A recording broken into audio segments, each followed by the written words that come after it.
Hi again, I hope you are all well. I wanted to do a little bit of a chat today about KPIs and how to develop KPIs. Sort of goes on the back of, we were talking about job descriptions recently.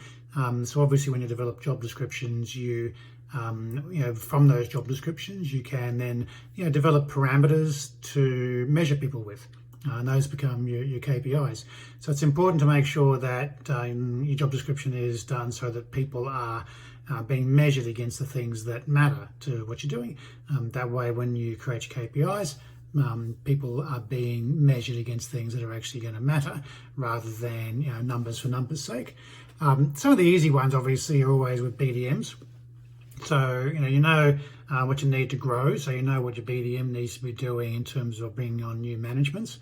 But you need to then know upstream from there, what sort of numbers are going to equate to new managements. So if you're looking for 10 new managements a month from your BDM, then what's the next level up from that? So how many appraisals do that person need to do to achieve 10 new managements?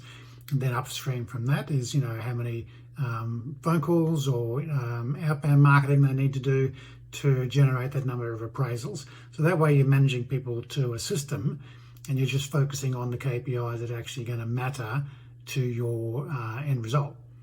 So if you know that someone can convert a certain number of appraisals into business brought on, so you say, I want 10 new properties this month, I know I've got to do 2 appraisals for every new business I bring on.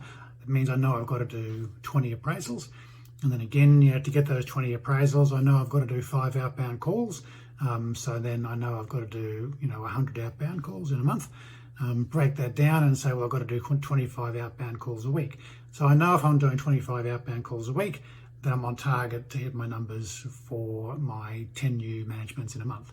So those are the sort of things you need to be looking at. Same thing with, a property manager's role. Just make sure that you're measuring the things that matter and you're not measuring things that are just busy work. And not just measuring outputs, measure the things in the process, because then the process leads to success.